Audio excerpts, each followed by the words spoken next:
നന്നായി ആഗിരണം ചെയ്യാനാവും വിധവും നൽകി ഉൽപാദനം പല ഇരട്ടിയാക്കുക എന്നതാണ് ഈ കൃഷിരീതിയുടെ അടിസ്ഥാന തത്വം.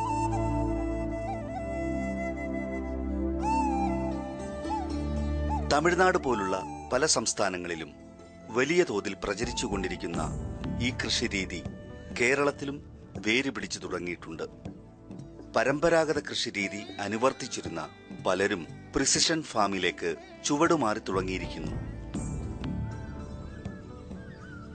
കൊല്ലം പടിഞ്ഞാറെ കല്ലട പഞ്ചായത്തിലെ കാരാളിമുക്ക് സ്വദേശി ജി വിജയൻപിള്ള കാർഷിക മേഖലയിൽ സജീവമായിട്ട് 10 വർഷം പിന്നിടുന്നു.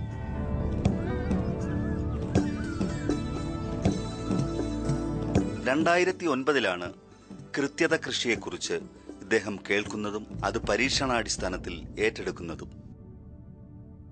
2009 കേവലം കൗതുകമായി തുടങ്ങിയ കൃത്യത കൃഷി വിജയൻപിള്ളയെ സംബന്ധിച്ച് ഇന്ന് ഏറെ ആദായകരമായ ഒന്നായി മാറിയിരിക്കുന്നു. 1 ഹെക്ടർ ഭൂമിയിൽ തുറസായ കൃത്യത കൃഷി അഥവാ ഓപ്പൺ പ്രിസിഷൻ ഫാമിംഗ് ഇദ്ദേഹം ഇപ്പോൾ അനുവർത്തിക്കുന്നുണ്ട്. മണ്ണിനെയും വിളയെയും അറിയുക എന്നതാണ് കൃത്യത കൃഷിയുടെ അടിസ്ഥാനങ്ങളിലൊന്ന്.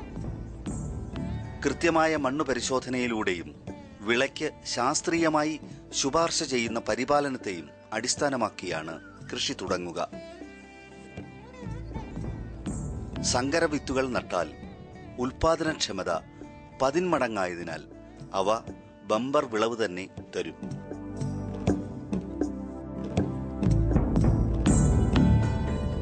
നടീലകലം ഉൾപ്പെടെ എല്ലാം ശാസ്ത്രീയ ശുപാർശയുടെ അടിസ്ഥാനത്തിൽ തന്നെ ആയിരിക്കണം എന്ന് മാത്രം. ഇത് അർക്ക അനാമിക ഇനത്തിൽപ്പെട്ട വെണ്ടയാണ്. ഇതിന് വലിയ അസുഖങ്ങളൊന്നും വലുതായിട്ട് വരത്തില്ല, പുഴുക്കുത്തൊന്നും അങ്ങനെ കണ്ടിട്ടില്ല. ഇത് നല്ല നീളമുള്ള വെണ്ടയാണ്. നല്ല ഒരു 10-20 എണ്ണം വരുമ്പോഴത്തേന് ഏതാണ്ട് ഒരു 1 കിലോ കിട്ടത്തക്ക നല്ല നീളമുള്ള വെണ്ടയാണ്. പിന്നെ വെണ്ടയുടെ 3 ദിവസത്തിൽ ഒരിക്കൽ വെണ്ട എടുത്തില്ലെങ്കിൽ ഇത് പെട്ടെന്ന് മുറ്റിപ്പോവും. അതുകൊണ്ട് 3 ദിവസത്തിലൊരിക്കൽ എപ്പോഴും എടുത്തുകൊണ്ടിരിക്കുകയാണ്. ഇതിപ്പം തന്നെ ഒരു 10-80 കിലോ ഇതുവരെ പറിച്ചു. 10-20 ദിവസം ആയതേ ഉള്ളൂ പറിപ്പ് തുടങ്ങിയിട്ട്. കീടങ്ങളുടെ വലിയ അറ്റാക്കുകളൊന്നുമില്ല. ഇതിന് ഞാൻ ജൈവ കീടനാശിനികളാണ് സാധാരണ ഉപയോഗിക്കുന്നത്. വിവേറിയ, വെർട്ടിസീലിയം അതെല്ലാം ഉപയോഗിക്കുന്നുണ്ട്. പിന്നെ വേപ്പെണ്ണയുടെ മിശ്രിതമാക്കുന്നുണ്ട്. അതുകൊണ്ട് വളരെ വലിയ കുഴപ്പങ്ങളൊന്നുമില്ലാതെ കിട്ടുന്നുണ്ട്. വെണ്ട, വഴുതന, പാവൽ, പടവലം, പയർ, അമര, ബീൻസ് തുടങ്ങി വ്യത്യസ്തമായ പലയിനം വിളകളുടെ സങ്കര ഇനങ്ങൾ ഇവിടെ കൃഷി ചെയ്യുന്നുണ്ട്. പച്ചക്കറികൾ നട്ട തടങ്ങളിൽ പ്ലാസ്റ്റിക് ഷീറ്റ് ഉപയോഗിച്ച് പുതയിട്ടിരിക്കുന്നു. ഇതിലൂടെ 2 ഗുണം. വെള്ളം വെയിലേറ്റ് മണ്ണിൽ നിന്ന് ആവിയായി നഷ്ടപ്പെടുന്നത് തടയാം, കളവളർച്ച ഇല്ലാതാക്കാം. വിളകൾക്ക് വേണ്ട വെള്ളത്തിന്റെ തോത് കൃത്യമായി മനസ്സിലാക്കി തുള്ളി നനയിലൂടെ വെള്ളം വേരുപടലത്തിനടുത്തു തന്നെ എത്തിക്കുന്നു. ഇതിലൂടെ വെള്ളത്തിന്റെ അളവ് പകുതിയിലേറെ കുറയ്ക്കാൻ സാധിക്കും. കൃത്യത കൃഷിക്ക് ഏറ്റവും പ്രധാനപ്പെട്ട ഘടകമാണിത്. ഫെർട്ടിഗേഷൻ യൂണിറ്റ് എന്ന് പറയും. ഇതിൽ കൂടി കൃത്യമായിട്ട് അളവിൽ വെള്ളവും വളവും എല്ലാ ചെടികളിലും ട്രിപ്പ് ഇറിഗേഷനായിട്ട് എത്തും. ആദ്യമായിട്ട് അത് വെള്ളം കുറച്ച് നേരം ഒരു അരമണിക്കൂർ കയറ്റി വിട്ടിട്ട് വളം കലക്കി അതിനകത്ത് ഈ ചെറിയ ട്യൂബ് എടുത്തിട്ട് കഴിഞ്ഞാൽ വളവും കൂടെ ഇതിനകത്ത് കയറി പകുക്കുള്ളൂ. അത് 1000 ചെടിക്ക് ട്രിപ്പ് ഇട്ടിട്ടുണ്ടെങ്കിൽ 1000 ചെടിക്ക് ഒരേ അളവിൽ വെള്ളവും വളവും ലഭിക്കും. കൃത്യത കൃഷിയിൽ വളപ്രയോഗത്തിനും കൃത്യതയുണ്ട്. മണ്ണിലെ പോഷക പരിശോധനയുടെ അടിസ്ഥാനത്തിൽ ശുപാർശ ചെയ്യുന്ന വളമാണ് നൽകുന്നത്. ഇത് നനയ്ക്കുന്ന വെള്ളത്തിലൂടെ തന്നെ വിളകളുടെ ചുവട്ടിലെത്തിക്കും. ദ്രവരാസവളങ്ങളാണ് ഇങ്ങനെ നൽകുന്നത്. ഇവ 4 ദിവസത്തിലൊരിക്കൽ വീതം നനയ്ക്കൊപ്പം ചുവട്ടിലെത്തിക്കും. 1 ഹെക്ടറിലേക്ക് 10 കിലോ വളം മതിയാകും. വിളകളെ 3 വളർച്ചാ ദിശകളിലുള്ളവയായി വിഭജിക്കുന്നു. പൂക്കുന്നതിന് മുമ്പുള്ളവ, പൂത്തവ, കായ്ച്ചവ. ഇതിനനുസരണമായി വളത്തിന്റെ തോതിൽ മാറ്റം വരുത്തുന്നു. ഫെർട്ടിഗേഷന് മാത്രം നമ്മൾ വെള്ളത്തിൽ ലയിക്കുന്ന ഇതാണ് ഉപയോഗിക്കുന്നത്. ഏതാണ്ട് ഇപ്പോൾ ഒരു 2 ഏക്കർ സ്ഥലത്തേക്ക് ഏതാണ്ട് 10 കിലോ വളം മാത്രമാണ് ഉപയോഗിക്കുന്നത്. അത് ഏതാണ്ട് 10-15 ലിറ്റർ വെള്ളത്തിൽ ലയിച്ച് വരുന്നതുകൊണ്ട് ഒരിക്കലും വെള്ളത്തിൻ്റെ ഈ വളത്തിൻ്റെ അളവ് കൂടത്തില്ല. സാധാരണ നമ്മൾ ചാണകവും ചാമ്പലും ഒക്കെ ഇട്ട് കൊടുക്കുന്ന അതേ എഫക്റ്റിൽ ചെടിക്ക് വലിച്ചെടുക്കാനും കഴിയും. തുല്യ അളവിൽ എല്ലാത്തിനും കിട്ടുന്നതുകൊണ്ട് ഒരേ വളർച്ച, ഒരേ പ്രൊഡക്ഷൻ, ഒരേ രീതിയിലുള്ള കായ്കൾ നമുക്ക് കിട്ടും. അതാണ് ഇതിൻ്റെ പ്രത്യേകത ഈ കൃഷിയുടെ. ഞാൻ കഴിഞ്ഞ പ്രാവശ്യം കൃഷി ചെയ്തപ്പോൾ ഏതാണ്ട് ഒരു 15 സെൻറ്റിൽ നിന്ന് ഏതാണ്ട് ഒരു 1.25 ടണ്ണ് വെണ്ട കിട്ടിയിട്ടുണ്ട്. ഒരു 20-25 സെൻറ്റിൽ നിന്ന് 2 ടണ്ണിൽ കൂടുതൽ മുളവ് എനിക്ക് കിട്ടിയിട്ടുണ്ട്.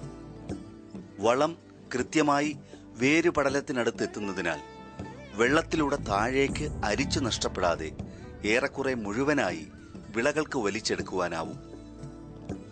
വളർച്ചയെ ഉത്തേജിപ്പിക്കുന്ന ജൈവ വളർച്ചാ ഉത്തേജകങ്ങളും ഈ വിധം വിളകൾക്ക് ലഭ്യമാക്കുന്നുണ്ട്. Fish amino acid, egg amino acid, പഞ്ചഗവ്യം എന്നിവയൊക്കെ ഇത്തരത്തിൽ പ്രയോഗിക്കുന്നു.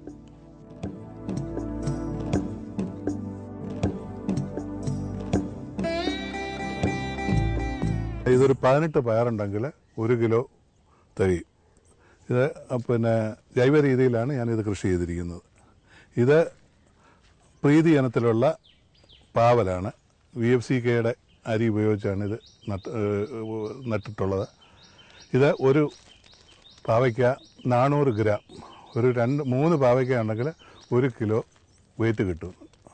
ഇതെല്ലാം പ്രിസിഷൻ ഫാമിംഗ് രീതിയിലാണ് ചെയ്തിരിക്കുന്നത്. പ്രിസിഷൻ ഫാമിങ്ങിൻ്റെ ഗുണമെന്ന് പറഞ്ഞാൽ സാധാരണ വിളവിൻ്റെ 10 ഇരട്ടി. ഇപ്പോൾ ഒരു ഏക്കർ സ്ഥലത്തു നിന്ന് 10 കിലോ കിട്ടുകയാണെങ്കിൽ ഇതൊരു 40 കിലോ 45 കിലോ ഇതിനകത്ത് കിട്ടുന്നുണ്ട്. പിന്നെ ജൈവ രീതിയാണ് ഇതാണ് ജൈവ രീതിയിലുള്ള മരുന്നുകളെ ഞാൻ ഉപയോഗിച്ചിട്ടുള്ള. രാസകീടനാശിനികളൊന്നും ഉപയോഗിക്കാറില്ല.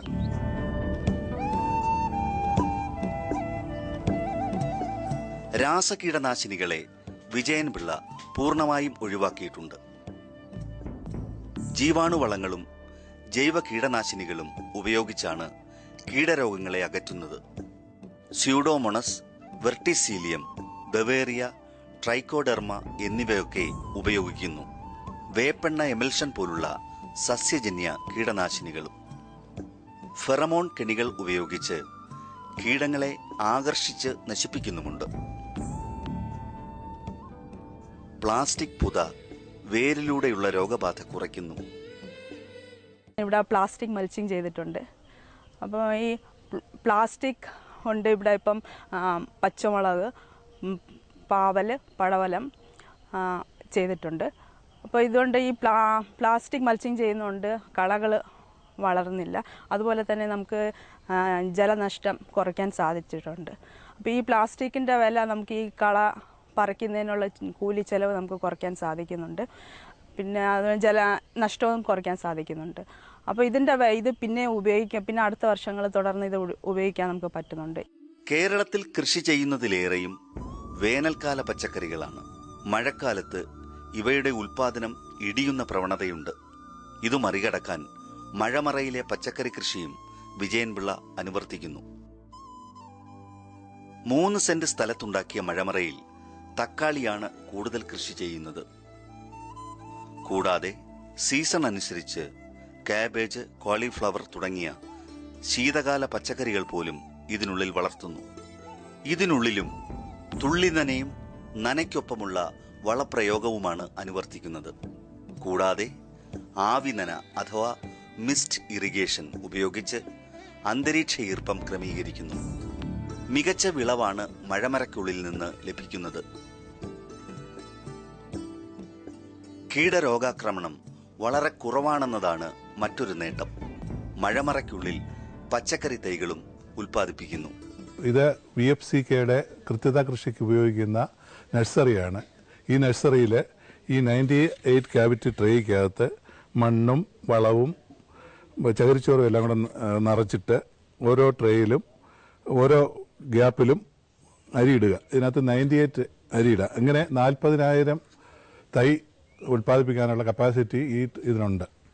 ഇത് ഇട്ടിട്ട് നിരത്തി വെച്ചിട്ട് മിസ്റ്റ് വഴിയാണ് വെള്ളം സ്പ്രേ ചെയ്തിട്ട് ഇതൊരു ഓരോത്തിൻ്റെ 45-30 ഡിഗ്രി ദിവസം കഴിയുമ്പോൾ ഇതിൻ്റെ വളർച്ചയനുസരിച്ച് ഓരോന്നും എടുത്ത് നടാം. ഇതിൻ്റെ ഗുണമെന്ന് പറഞ്ഞാൽ ഇതിൽ നിന്ന് എടുക്കുമ്പോൾ വേര് പൊട്ടത്തില്ല. വേര് പൊട്ടാതെ അതിൻ്റെ കൂടെ തന്നെ വളവും ഇതെല്ലാം കൂടെ കിട്ടി നടുമ്പോൾ വാടിപ്പോകത്തതുമില്ല. അതാണ് ഇതിൻ്റെ. അതേപോലെ തന്നെ ഒരേ രീതിയിൽ കിളിച്ച് ഒരേ രീതിയിൽ വളർന്ന് കിട്ടുകയും ചെയ്യും.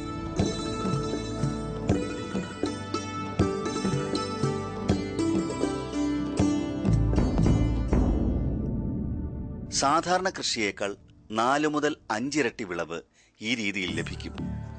വിളകൾക്കെല്ലാം ഒരേ സമയത്ത് ഒരേ അളവിൽ വെള്ളവും വളവുമൊക്കെ നൽകുന്നതിനാൽ ഒരുമിച്ച് തന്നെ അവ വിളവെടുപ്പ് പാകമാകുന്നു. വിളവും സമാനമായിരിക്കും. പച്ചക്കറികൾ കാഴ്ചയിൽ ഏറെ ആകർഷകമായിരിക്കുകയും ചെയ്യും. അതുകൊണ്ട് ഉൽപ്പന്നങ്ങളുടെ വിപണനം പ്രശ്നമേയല്ല. VFPCKയുടെ സ്വാശ്രയ വിപണി വഴിയും ഹരിത സ്റ്റാളുകൾ വഴിയും കൃഷിയിടത്തിൽ നിന്ന് നേരിട്ടും പച്ചക്കറി വിൽപ്പന നടത്തുന്നുണ്ട്. പടിഞ്ഞാറെ കല്ലട പഞ്ചായത്തിലെ എന്നല്ല, ശാസ്താംകോട്ട ബ്ലോക്കിലെ തന്നെ പ്രമുഖ കർഷകരിൽ ഒരാളാണ് ശ്രീ വിജയൻ പിള്ള. ജൈവ കൃഷിക്ക് പ്രാധാന്യം നൽകിക്കൊണ്ട് അദ്ദേഹം സ്വന്തം കൃഷിയിടത്തിൽ ഉദ്ദേശം 5 ഏക്കറോളം സ്ഥലത്ത് വാഴ, പച്ചക്കറി മുതലായവ കൃഷി ചെയ്യുന്നു. ഒപ്പം തന്നെ പശു വളർത്തലും അദ്ദേഹം മുഖ്യമായി ചെയ്യുന്നുണ്ട്. സ്വന്തം പരീക്ഷണ നിരീക്ഷണങ്ങളിലൂടെ അദ്ദേഹം അനവധി കാര്യങ്ങൾ സ്വന്തം കൃഷിയിടത്തിൽ ചെയ്യുന്നു. അതോടൊപ്പം തന്നെ ലീഡ്സ് കർഷക ഗ്രൂപ്പിൻ്റെ നേതാവെന്ന നിലയിലും നമ്മുടെ ആത്മ പദ്ധതികളിലെ കമ്മിറ്റിയിലെ അംഗമെന്ന രീതിയിലും ബ്ലോക്ക് തലത്തിൽ കർഷകരുടെ കൂട്ടായ്മകളിൽ വന്ന് സ്വന്തം അനുഭവങ്ങൾ സ്വന്തമായി പരീക്ഷിച്ചറിഞ്ഞ കാര്യങ്ങൾ മറ്റു കർഷകർക്ക് പറഞ്ഞു കൊടുക്കുന്നതിൽ അദ്ദേഹം എപ്പോഴും വളരെ താല്പര്യം പ്രകടിപ്പിച്ചു കാണുന്നു. ഇത് മറ്റു കർഷകർക്ക് മാതൃകയാണ്. കൃത്യത കൃഷിക്ക് പുറമെ പരമ്പരാഗതമായി ചെയ്തു വന്ന പശുപരിപാലനം വിജയൻപിള്ള തുടരുന്നുണ്ട്. 8 പശുക്കളെ വീടിനടുത്തുള്ള തൊഴുത്തിൽ വളർത്തുന്നു.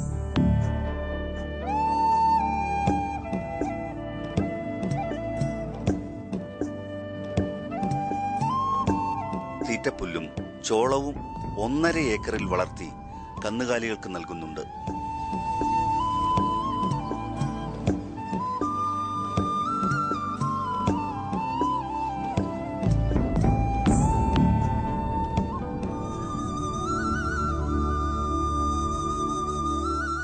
ഇതിലൂടെ കാലിത്തീറ്റയുടെ അളവ് കുറയ്ക്കാനാവുന്നു.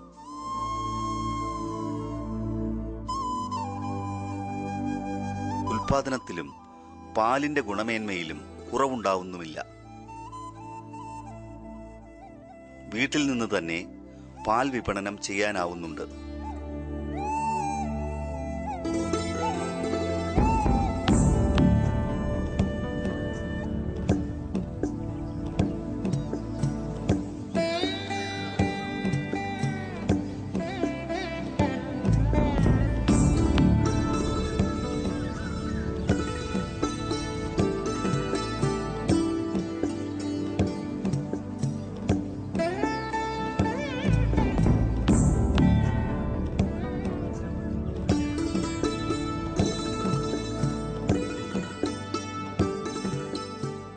ഭാര്യ ശോഭയാണ് കാർഷിക സബരിയയിലും വിജയൻപിള്ളയുടെ ഉറ്റ പങ്കാളി.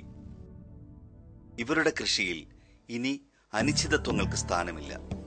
ഭക്ഷ്യോൽപാദനമെന്ന സർവപ്രധാനമായ കർമ്മത്തിൽ കൃത്യത തന്നെയാണ് വിജയമന്ത്രം.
നമസ്കാരം. ദൂരദർശൻ കാർഷിക വാർത്തകളിലേക്ക് സ്വാഗതം.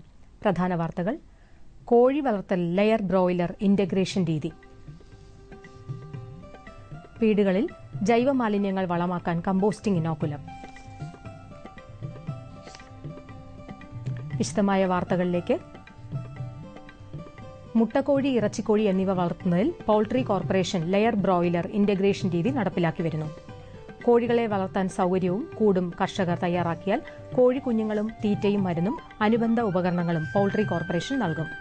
മുട്ടക്കോഴി കുഞ്ഞുങ്ങളെ 45-ാം ദിവസവും ഇറച്ചിക്കോഴികളെ 42-ാം ദിവസവും തിരിച്ചെടുക്കും. മുട്ടക്കോഴി ഒന്നിന് 7 രൂപയും ഇറച്ചിക്കോഴി കിലോയ്ക്ക് 6 രൂപയും വളർത്തുകൂലിയായി കർഷകന് നൽകും.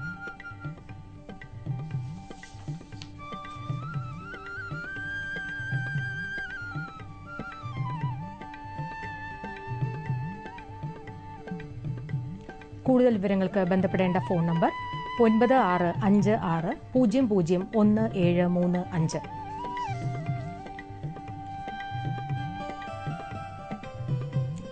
ജൈവ മാലിന്യങ്ങൾ വിഘടിപ്പിച്ച് വളമാക്കാൻ കഴിവുള്ള സൂക്ഷ്മാണു കൂട്ടായ്മയാണ് കമ്പോസ്റ്റിംഗ് ഇനോക്കുലം.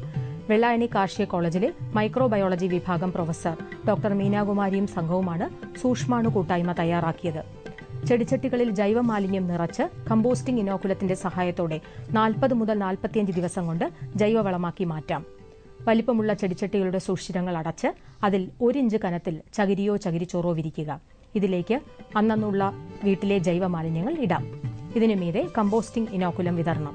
1 കിലോ മാലിന്യത്തിന് 5 മുതൽ 10 ഗ്രാം വരെ കമ്പോസ്റ്റിംഗ് ഇനോക്കുലം ഉപയോഗിക്കാവുന്നതാണ്. ചെടിച്ചട്ടി നിറയുന്നത് വരെ ഇപ്രകാരം ചെയ്യുക. കൂടുതൽ ഈർപ്പം പാടില്ല. നിറഞ്ഞ ചട്ടികളിലെ മാലിന്യങ്ങൾ 40 മുതൽ 45 ദിവസം കൊണ്ട് വളമായി മാറും. 4-5 ചട്ടികൾ ഉപയോഗിച്ച് ഒരു വീട്ടിലെ ജൈവമാലിന്യം സംസ്കരിക്കാം. കമ്പോസ്റ്റിംഗ് ഇനോക്കുലത്തെക്കുറിച്ച് കൂടുതൽ അറിയാനായി ബന്ധപ്പെടേണ്ട വിലാസവും ഫോൺ നമ്പറും. സൂക്ഷ്മാണു സാങ്കേതിക വിദ്യാ കേന്ദ്രം, മൈക്രോബയോളജി വിഭാഗം, കാർഷിക college, Vellayani, Thiruvananthapuram. Phone number 8289945595.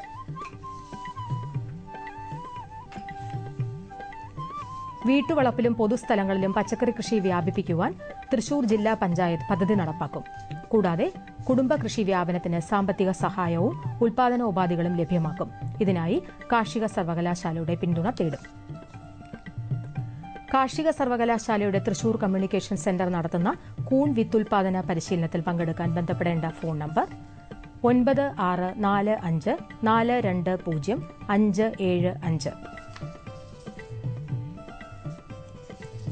പുതിയ ഡയറി ഫാം സംരംഭകർക്കായി 4 ദിവസത്തെ ക്ഷീരകർഷക പരിശീലനം തൃശൂർ രാമവർമ്മപുരം മിൽമ പരിശീലന കേന്ദ്രം സംഘടിപ്പിക്കുന്നു. അടുത്ത ബാച്ച് ഓഗസ്റ്റ് 25 മുതൽ 28 വരെയാണ്. താൽപര്യമുള്ളവർ ഓഗസ്റ്റ് 16 മുമ്പ് പേര് രജിസ്റ്റർ ചെയ്യേണ്ടതാണ്. കൂടുതൽ വിവരങ്ങൾക്കും പേര് രജിസ്റ്റർ ചെയ്യുന്നതിനും ബന്ധപ്പെടേണ്ട വിലാസവും ഫോൺ നമ്പറും. Principal KCMMF limited, training centre, Ramavarmapuram, Thrissur. Phone number 0477-269-5869.